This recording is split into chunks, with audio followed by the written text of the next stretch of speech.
Maammitee nan jedhan malee abaaboodha. Abbaan kiyyaa faati kiyya kan na baasanii abaaboodha. Maammitee akkamitti isinii baase? Maammitee as gallaan jaarsi iddirii irrattis masraa beetittis guuteetoo maammitee jedhe kan na fuudhe. Daa'immaatti na fuudhe.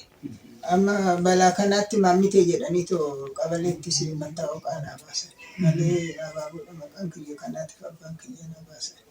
Abaaboon kan eenyuti mee? Abaaboo Alamuu. Alamuu eenyu? Alamuu Abdii. Abdii eenyu? Abdii Jimaa. Jimaa eenyu? Jimaa Badhaasaa. Badhaasaa eenyu? Badhaasaa Bantii. Bantii eenyu? Kanuma beekadha. Warra Abeebee Tufaatiin maal walii taatan? Warra Abeebee Tufaatiin haadha abbaa kiyyaatitu tufa obboleecha Abeebee Tufaatika. Qarshii xiiqii tufaa ishii jaartiidhaan jaartii akka hooteenya haadha abbaa keenyatti haadha Alamuu Abdiiti. Isaaniin ilmaan abbootati? Jara kanaan warquu faadha. Warquun ijoollee kanaadha xiyyaati. Kanaadha xiyyaati. Isaan kun? Ijoollee haadha xiyyaatu warqeetu dhale. Warqee roobaa jedhanaati xiyya. Akkoo ishiitu abbaa isaanii dhale. Qarshii eenyu jettanii? Qarshii xiiqii. Qarshii xiiqii. Xiiqii tufaa. Qarshii xiiqii tufaa. Abeebee Tufaatii fi xiiqiin kan tufaati. Obboleewwan jechuudha. Obboleewwan hangafa quxisuudha. Abbaan jaartii hangafa Abeebeeti. Kanan dhabe. Qarshiin tun haadha abbaa keessaniiti? Haadha abbaa kiyyaati. Haadha abbaa kiyyaati. Karaa siin firooma qabdu jechuudha warra Abeebee Tufaati. Mee warri Abeebee Tufaa kun dura eessa turan manni isaanii? Madaroodha kaasuma eekkaadha ka. Abbaan abbaa kiyyaa Abdii Jimaa barrakitti dhalate. Meetirii 30 mar'imaan isaa hidhateeti waacoo duule akaakayyuun kiyya. Abbaan kiyya immoo ergas lammata jedhanii abbaan kiyyas duule Alamuunis duule achi barrakii dhufeeti gaa booletti nooree akaakayyuun kiyya. Lafa inni itti noores warra argataniituma dhufanii biyyanatti jechuun kiyyas karaa boolee gaditti lafa argannaan dhiisanii too dhufanii lafti itti dhalannee itti guddannes abbaa fudhateetu hin beeku. Raagoo Jimaa, Hee'ii Birraa Shubuu Ejersaa achi biitti keenya booletti kan dhalannee too guddanne. Akkamitti akka lafa sanarraa kaatan hin beektan isin ijoollummaan achitti dhalattani? Ijoollummaadhaan bakka ani qubna garis mootiin laftis gazabnis qubna garii mootii durii ani kana jedheetu waan ani wannoo jedheetu hin qabu. Bakka biyyumatti galee tan dhiisee eechuma kiyyatu gateetoo bu'e kaa booletti Dagnee Abdii. Dagnee Abdii bakka karaa boolee karaa gadaanutti lafa argannaan lafa achi dhiisetoo dhufe malee Raagoo Jimaa Shubuu Ejersaa achi noorri keenya ba. Achi noorree ammaa wannoon itti ijaarame jedhanii lafa nuti dhalanne irshaa mirmiriin manatti ijaarrate jedhanii dubbatan. Afaafirra manni keenya. Kan boolee kana? Karaa lamii oggaadha kan daandiirra akkana tabbasanii wajii oli manni keenya.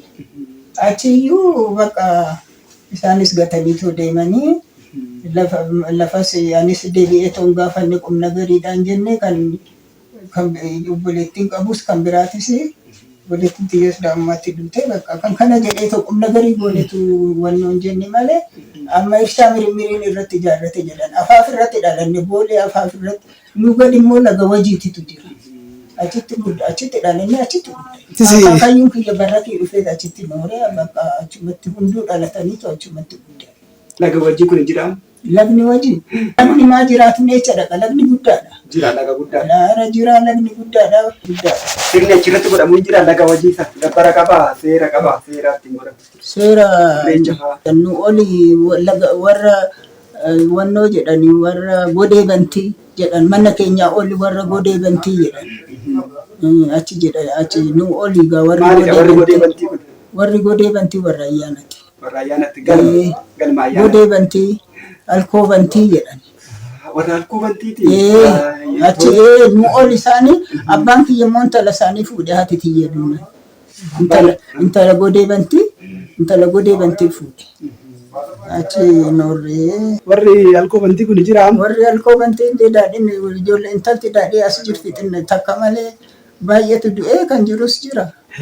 Kan jirus jira intalti daadhii bantii takka warqee jedhanii takka as jirti kan duuba kana jirti beellaa kana dhufteetoo mana ijaarrattee ijoollee asuma turtee jirti ishiin amma buutee lafaa fudhatti.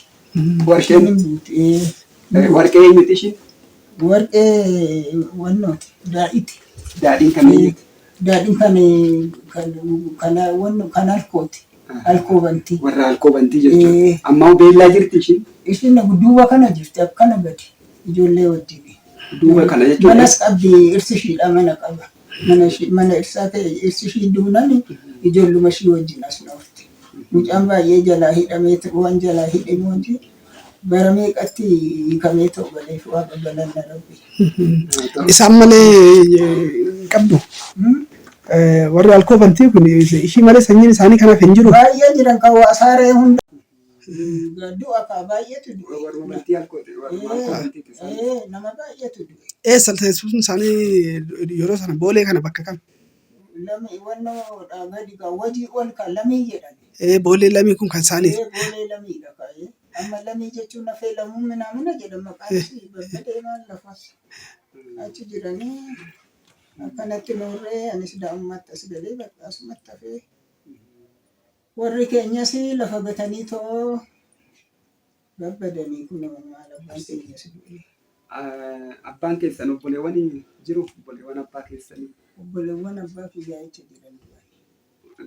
Dagnee Abdii, Taatuu Abdii, Jufaaree Abdii hunduu du'ani. Daadhii Abdii hin jiran. Booleen kun mee boolee warra balfee kana laftaa amma xiyyaarri irra qubatu kun akkamitti irraa fudhatame mee warra kana beektu? Balfee dhaamu. Isumaa fiigaa sheddeddahneetu jechuma kiyyatu dhiisee ta'u dhufe abbaan isaaniitii fi achuma kan nooranii warra ammasitti nimne warra Miraagoo Jimaa hee'ii birraa ijoollee shubuu ejersaati. Obboleetti kiyya sun abbaan isaanii waddeechatti galee waddeecha nooree. Waddeechi kun bakka kamii? Waddeecha kan jedhan ka wannoodha asii. Goorkisii as jirudha gara mirgaatti waddeechi sun achi. Lafti waddeecha jedhama. Achi kan obboleetti kiyya baay'ee kan noore abbaan isaanii achi kan niitis fuudhee hunda haadha isaaniitis fuudhee hunda godheetu achitti noore egaa bultii hunda kan achitti. Abbaan warquufaa jechuudha. Isaan dhugdan warquufaa. Achi noore. Waddeecha nooran. Waddeechi sun hin jiraa moo dhaqqabdanii? Amma jecha jira kan kun garjii jedhami kaa'amu. Maqaan garjii. Oo sana dhaqqabdanii ijoollummaatti waddeecha jira moo maqaan waddeecha jedhama? Waddeecha nuu agarree jira. Waddeechi kun maal? Achitti baana lagatti baanee isaan booda achitti qalamaa akkasii. Qalmatti godhama. Waddeechi kun malkaadha jechuudha.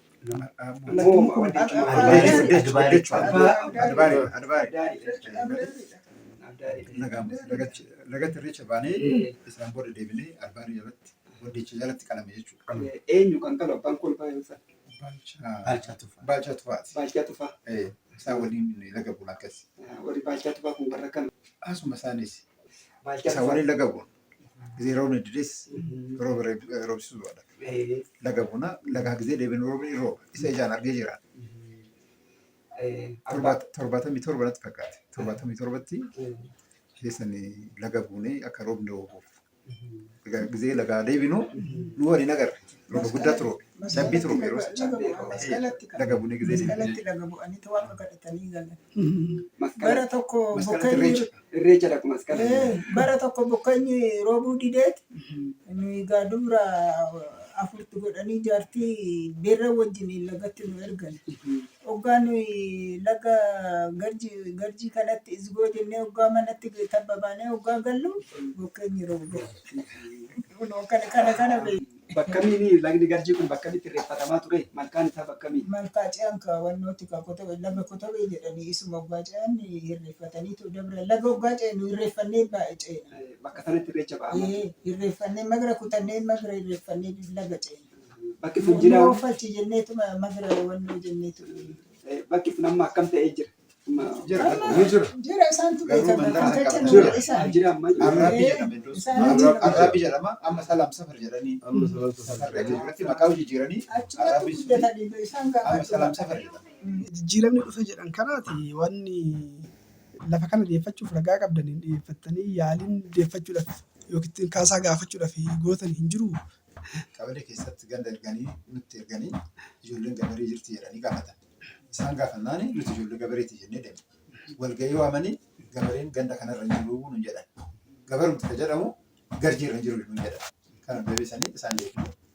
Gabaraa immoo gizee seera baasan isaanii seera sani gabaree maabarii fi magaala keessa kan jiran jedhanii baasan. Nuti magaala keessa jirra kanaafuu wanta tokko nuuf kennan hin qaban. Isa gabaree maabarii keessa jiran. Garbooluma kana ta'anii gabaree maabarii keessa kan jiran. Magaala keessa kan oolee fi hin kennan baadiyyaa keessa kan jiranii kennan. Amma magaala ta'ee jira. Kanaaf tasaamuudhaaf warra lafa qabu. Warra gabaree maabarii fi kanneen warra qabalee maabara keessa jirru Warra ganuu jira miti nu achiif isaaf kennan. ijoollee qotee bulaa gabaree maabaraaf kennanii Isa nu magaala keessa waan jirruuf ijoollee qotee bulaas taanu nu biqilaa. isa duwwaa Warra duraan nyaatameetii fi achumaan nyaatamee fi warra kanaan booda nyaatamuuf jiru jaaliitti kennan kan. isa duwwaa bitee maal ta'es fakkaata. Ijoollee magaala keessa jiranii fi hin kennin ijoollee baadiyyaatiif. Maaliif gizee mootummaadhaaf himanii magaala kana keessa qotee bulaan hin jiru jedha. Arraabbii Kanaaf magaala asumarratti keessa dhaabbate jechuudha. Arraabbiin magaala keessa jirti. Lafa keenya nuti qotee bulaa dasfiin qotamaa ture jechuudha. Isaan dhufanii qotee bulaa hin ta'in amma irratti ijaaramee miti waa'ee qotee bulaa san inni irraafate jechuudha. Kanuma dabarsaniif qotee bulaan Finfinnee keessa jiru hin jiru akka jirutti magaala keessa qotee bulaan hin turre jedhanii ergaa dabarsan mootummaadhaaf himan jechuudha. Mootummaan kanuma fudhatee achuma irratti dhaabbate. Abbaan koo yeroo tokko mana keenya kaa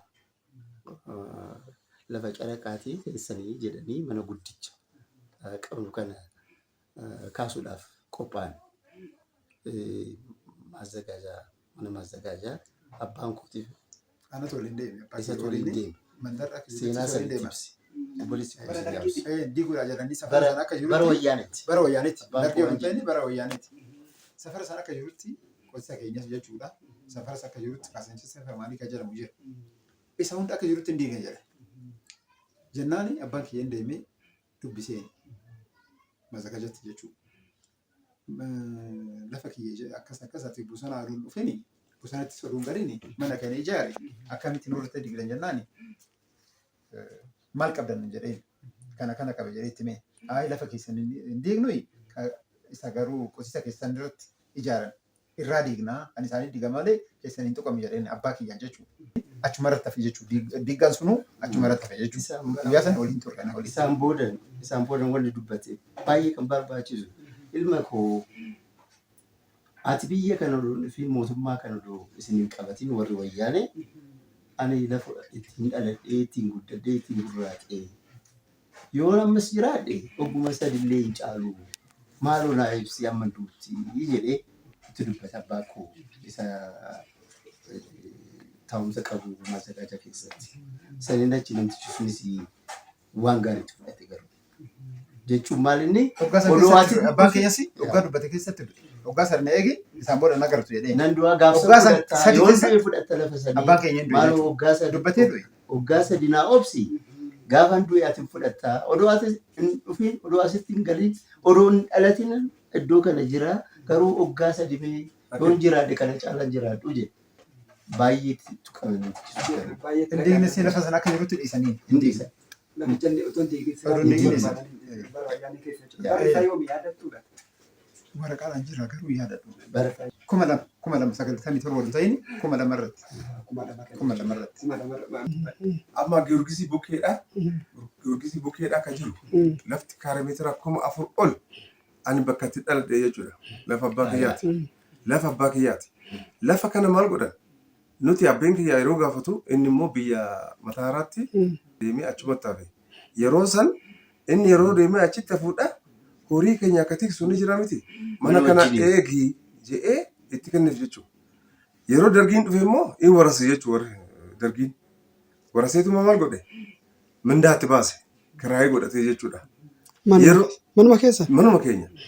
dhufnee yeroo gaafannus nama nu dubbisuu dadhabne. Gaafa wayyaanee immoo dhufnee gaafannaan ilmaa nu dubbisuu diidanii abbaa kiyyaa ulaarra ariyaaniitiin namoota nuti horii keenya tiksuudhaan achi keessa akka jiran saniif waraqaa itti baasanii kaartaa itti kennan bara nima warra wayyaanee warra tiksee horii keessanii manni qabalee fudhate yeroo qabalee wajjin nutillee falmuu jirruutu wal dubbachaa jirru isaan duubaan wal dubbataniitu waan kaartaa itti baasanii warra wayyaaneen kaartaa itti baasee warra horii keenya tiksuu tureef mana san akka jiru dallaa sana itti kennan.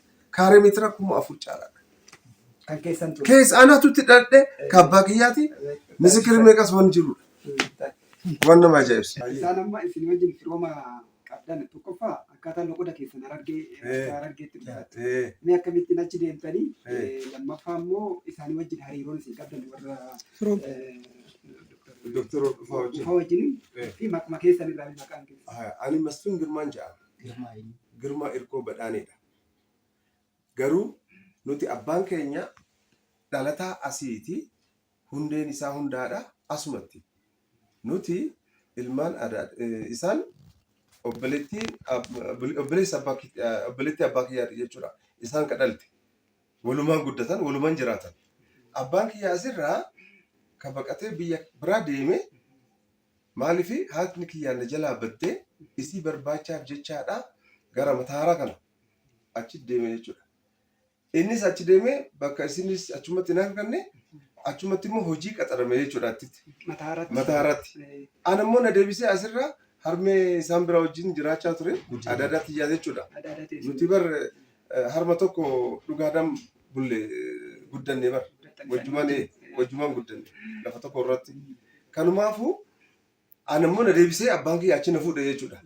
Loqonni kiyya amma warra Harargee kana wajjin achitti waan tureefi loqonni kiyya Harargee san ta'e waan baay'eedha umrii kiyya ka dabarse umrii kiyya amata 6 ta'eetiin asirra deeme jechuudha. Asitti dhalattan garuu. Asitti dhaladhe. Manuma san keessatti dhaladhe. Nuti amma manatti dhaladhe keessatti osoo jirututu abbaan kiyya achi deemnaan harma isaaniitiin nakannee deeme jechuudha. Inni immoo achitti horii goonaan hojii harkannaan ani immoo na deebisee achitti na fuudhe. Kana gidduutti dargiin dhufe mana kana fudhate kiraayitti godhe eega kiraayitti godhe immoo booda immoo gaafannaanis nu didanii deebisnee gaafa wayyaanis gaafa nu didanii numaa dallaa irratti nu ari'anii booda immoo deebisaniitumaan eenyuuf itti kennan warruma nuti tiksee keenya jenneetumaan mana kana nu eegaa jennee itti kenneessaniif adaraa itti kenneessaniif kaartaa itti baasanii itti kennan jechuudha. Akka kanatti godhan. Wayyaanni kaartaa baasee itti kenne. Wayyaanni kaartaa itti baasee. Amma lafa kanarraa hambaa takka iyyuu qabdan. Waa takka. Bitattanii jiraattu moo eessa jiraattu amma? Amma ani baqadee biyya biraadhaan jiraadha bara bakka. Uumaa takka hin qabu. Keessummaa dhuftan jechuudha. Keessummaa dhufe amma. Qe'ee ofii. Qe'ee ofii irratti. Waa takka hin qabu.